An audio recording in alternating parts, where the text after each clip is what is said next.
باب الشفعة. شفعه ماخوذه ده د شفع نه. شفع اصل کې وای زوج او جوړې ته په لغت کې. په شریعت کې شفع او شفع ویل کېږي انتقال حصه شریک الى شریک كانت انتقلت الى اجنبي بمثل العوض المسمى.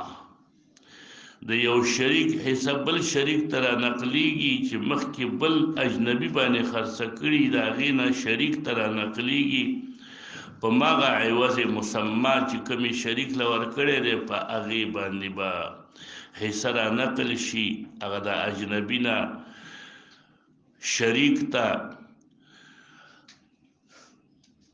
دې ته ویل کېږي شفعه. وای دا ماته حاصل شو په شفعې سره نو تبا هغه د بل چا باندې چې خرڅ شوی شی دی هغه به ځان به مالک کې دا تملیک دی په شفعې سره. دا شفعه مونږ په مسلم کې ویلې وای چې دوه قسمه ده. یو ته شفعه ویلې کېږي بالجوار او یو ته شفعه ویلې کېږي د شرکت. شفعت الشرکه دا د ټولو امامانو فقهاو په نسبت باندې معتبره ده او شفعه بالجوار چې ده نو دا معتبره ده د امام ابو حنیفه رحمه الله او بعضی نور محدثینو فقهاو په نسبت باندې او دغه ائمه ثلاثه چې دي هغه د شفعي بالجوار قائل نه دي او هغه کې موږ دواړه قسمه دلایل ویلو په مسلم کې چې دواړه طرف ته صحیح روایت په دې باب کې. حدثنا علي بن حجر حدثنا اسماعيل بن علي عن سعيد عن قتادة عن الحسن عن سمرة قال قال رسول الله صلى الله عليه وسلم جار الدار احق بالدار. نو دا دلیل دی د هغه علماو چې څوک قائل دي په هغه شفعه بالجوار باندې او چې څوک قائل نه دي په شفعه بالجوار باندې نو هغه وایي چې دلته مراد د جار نه هغه شریک دی. الجار احق بالدار معنا دا جار الدار چې په دار کې شریکی نو هغه احق دی په دغه دار باندې وایي دلته د جار نه مراد هغه شریک دی. وفي الباب عن الشريد شريد ابن سويد چوته ویل کیږي د روایت امام نسائی نقل کړی دی په دې الفاظ باندې چې قال رسول الله صلی الله علیه وسلم الجار احق بسقبه ما كان. جار احق دی په خپل قرب د وجنه سقب باندې.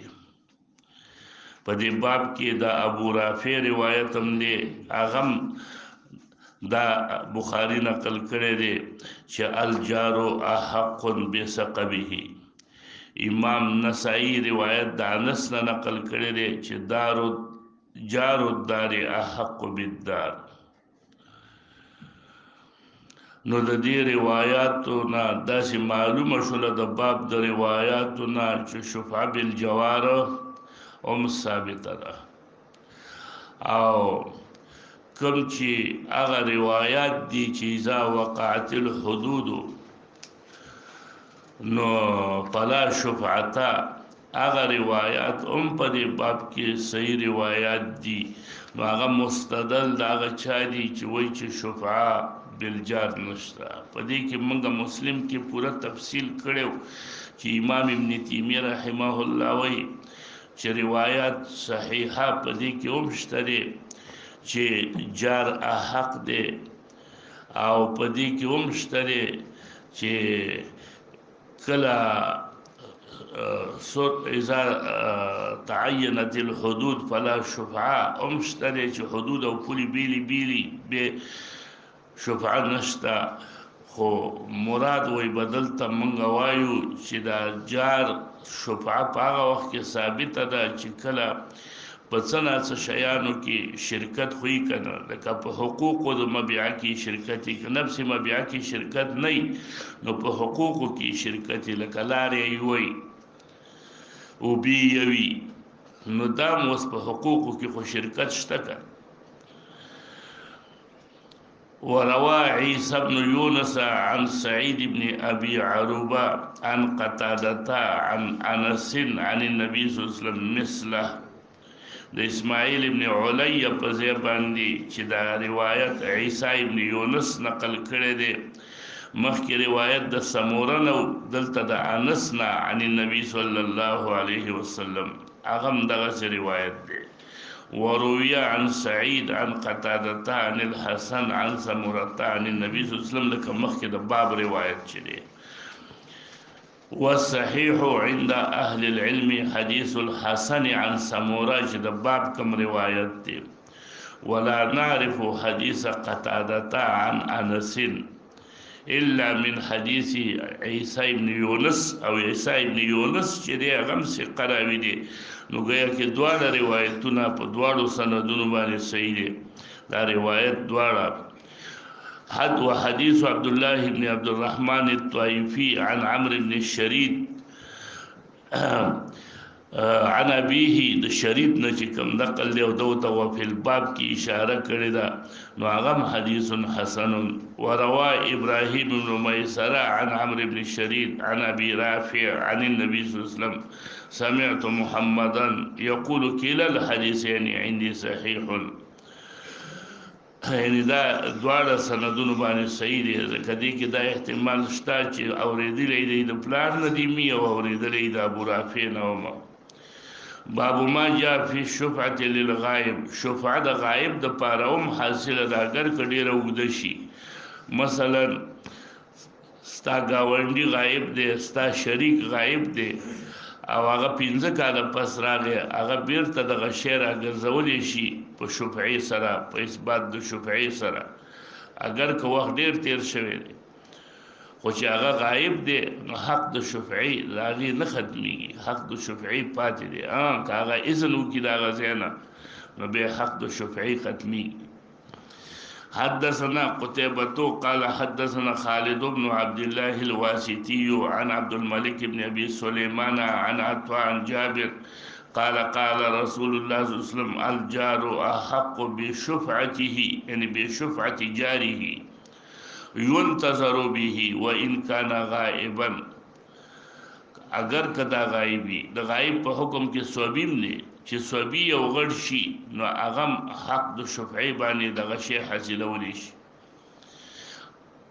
اذا كان طريقهما واحدا کله شفعه باغه کې دا که جدا شي می جدا شي نه می جدا خو بیا چې لار ایوي طريقهما واحدا لار ایوي د دې دواړو کورونو یا د دواړو جارینو دواړو گاونډینو لار ایوي نو بیا دا شفعه ثابته ده. وقد تكلم شعبة في عبد الملك بن أبي سليمان من أجل هذا الحديث وذكر متفرد ده عطوانا وعبد الملك چرين وإذا هو ثقة معموم عند أهل الحديث صرف شعبة بكي كلام كده. وقد روى وكيع عن شعبة عن عبد الملك بن أبي سليمان هذا الحديث وروي عن ابن المبارك عن سفيان الثوري قال عبد الملك بن أبي سليمان دا ابن المبارک د سفیان الثوری نه داسې نقل کړی دی چې سفیان الثوری بویلا دا عبد الملک چې دی دا میزان دی په علم کې دا انتهایی یعنی توثیق د باندې دلالت کوي عبد الملک لرا. والعمل على هذا الحديث عند أهل العلم أن الرجل أحق بشفعته وإن كان غائبا فإذا قدم فله الشفعة وإن تطاول ذلك اگر که دا موده د شفع اوږدم شي نو بیا هم د دې حق د شفع نه ختمیږي. باب ما جاء اذا حدت الحدود ووقعت السهام فلا شفعه. دا دلیل د ائمه ثلاثه دی چې شفعه د جار نشتا، بلکې چې لا هر سړي حدود معلوم شي او شیونه جدا جدا شي نو به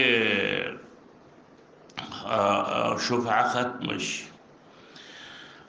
حدثنا عبد بن حميد اخبرنا عبد الرزاق عن الزهري عن ابي سلمة بن عبد الرحمن عن جابر بن عبد الله قال قال رسول الله صلى الله عليه وسلم اذا وقعت الحدود واقيش حدنا پولی وصرفت الطرق او صرفت معنی بوینت او لاری معلومی شي بیلی بیلی فلا شفعة بیا شفعه نشتا.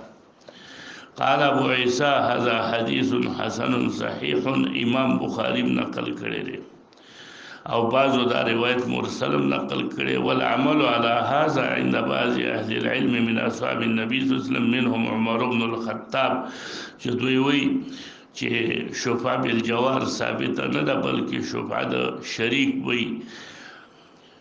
عثمان ابن عفان هم دا رای دا دی باندې فقها او تابعین لکه عمر ابن عبدالعزیز وغیره دا قول د اهل مدینه دی چې راغی نه یحیی بن سعید الانصاری ربیعه ابن ابي عبد الرحمن مالک ابن انس شافعی دا قول د احمد هم دی لا يرون الشفعه الا للخلیط. د شفعه باندې قائل دي د شریک په برخه کې چې بیل نه شریکی دواړه مثلا دو ورونه لري شریک دي پټي شریک دي پولی نه دي معلومي نو دا کوي خرڅي په ورور به خرڅي که په بل چای خرڅ کو دای په حق د شفعي باندې بیرته ملکیت حاصلولی شي. ولا يرون للجار شفعه. دا ټول امامان دا درې واړه دوی د شفعي حق نه غني چې کله خلیط نه یو د گاونډي صرف په گاونډتوب باندې حق د شفعي دوی ثابت نه غني. وقال بعض اهل العلم من اصحاب النبي صلى الله عليه وسلم وغيرهم الشفعه للجار. شفعه د جار ثابت ده او دوی احتجاج کړي د پاغه حدیث مرفوع د نبی علیہ السلام چې مخکې منګ ویل په تیر باب کې چې جار الدار احق بالدار. یا بل روایت د بخاری دی الجار احق بسقبه. سقب څه ته وایي؟ سقب قرب ته وایي. سقب اصل کې پیوسوالی ته وایي، ملاصقه چې ورته ویل کی. وهو قول الثوري وابن المبارك واهل الكوفه. باب ما جاء ان الشريك شفيع.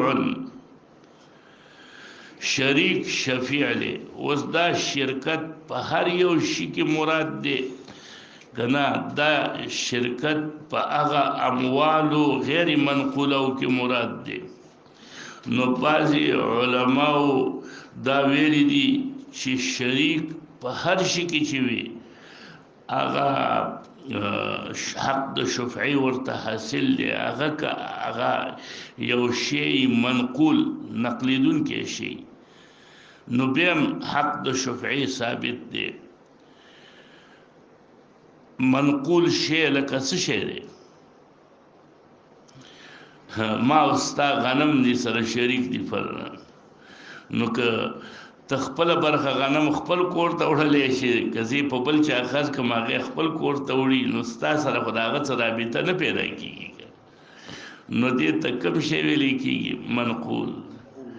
دغه یو بل داسې سامانونه دي چې هغه د یو ځای نه بل ځای ته نقلیږي دې ته اموال منقوله وي. په دې کې شفعي ته حاجت نشته دی ځکه شفعه خو هغه شریک د پاره ده چې شریک ته ضرر پې رسیږي چې هلکه تی دې بل باندې خرڅې ما ته ضرر دی او د بل په خرڅېدو چې تا ته ضرر نه رسیږي نو ته د څه شي شفعه کې هغه خپل کور ته وړي هغه شی اخلي او نقلوي تا ته خو نه پاتې کېږي تا سره تا تخپل حصہ پاتې کېږي هغه تخپل حصہ په ځان سره ویسي نو ستا حصہ کې خو نقصان نه راځي نه ضرر تاله راځي.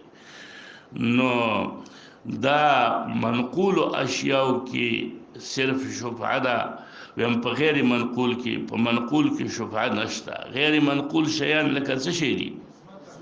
زمکا کورونا باغونا. حدثنا يوسف بن عيسى قال حدثنا الفضل بن موسى عن أبي حمزة السكري عن عبد العزيز بن رفيع عن ابن أبي مليكة عن ابن عباس قال قال رسول الله صلى الله عليه وسلم الشريك شفيع، شريك بشفيعي، والشفعة في كل شيء، أو شفعة هر یو سکی ثابته ده، هر یو شکی. نو دا حدیث دلیل له دا هغه چا دپاره چې څوک وایي چې شفعه په اموالو منقوله او غیر منقوله ټولو کې ثابته ده. قال ابو عيسى هذا حديث لا نعرفه مثل هذا الا من حديث ابو حمزه السكري، دا روایت دی صرف. وقد روى غير واحد د سکرینا علاوه چې نور نقل کړی دی د عبدالعزیز ابن رفیع نه، نو هغې کې عن ابن ابي مليكة عن النبي صلی الله علیه وسلم مرسلا دی. نو دا روایت اصل کې مرسل دی، صرف او صرف چا مسند بیان کړی دی؟ ابو حمزه سکری او ابو حمزه سکری کمزور دی. نو اصل کې دا روایت چې صحیح سند نقل دی نو مرسل نقل دی. نو مرسل روایت خو دلیل نه. د دې وجه نه علما وایي چې په دې روایت باندې شفعه فی کل شیء نشي ثابتېدلی، چې مونږ په دې باندې شفعه ثابته کو په اموالو منقولو کې، دا روایت کمزور دی. حدثنا حناد قال حدثنا ابو بكر بن عياش عن عبد العزيز بن رفيع عن ابن ابي مليكة وقرأ مرسل عن النبي صلى الله عليه وسلم وليس فيه عن ابن عباس. وهكذا روى غير واحد عن عبد العزيز بن رفيع مثل هذا ليس فيه عن ابن عباس، وهذا صح من حديث ابي حمزه. داوي ابو حمزه ثقه، دام ثقتون دي. نو بیا خو دا زیادت د ثقه شو، زیادت د ثقه خو معتبر دی. دا امام ترمذی جواب کوي چې کېدای شي دا خطا په دغه روایت مسند کې د ابو حمزه نه علاوه د بل کوم راوي نه راغلی، خو صحیح راویانو چې کوم حدیث په صحیح نقل کړی دی هغه مرسل دی، او دوی چې کوم مسند نقل کړی دی نو کېدای شي هغې کې خطا د ابو حمزه نه وایو، د بل راوي به ووایي. حدثنا حناد قال حدثنا ابو الاحوص عن عبد العزيز بن رفيع عن ابي مليكة عن النبي صلى الله عليه وسلم نحو حديث ابي بكر بن عياش. وقال اكثر اهل العلم انما تكون الشفعه في الدور والارزين، چې کوم غیر منقوله شیان دي، ولم يروا الشفعه في كل شيء. وقال بعض اهل العلم الشفعه في كل شيء. واول مذهب صحیح دی، اول مذهب سره ځکه په دغه باره کې یو روایت دی د صحیح مسلم، هغه صریح دی پکې چې قضا رسول الله صلی الله علیه وسلم بالشفعة في كل شركة لم تقسم ربعة او حایتنا. تفسیری راغلی دی په ربعی او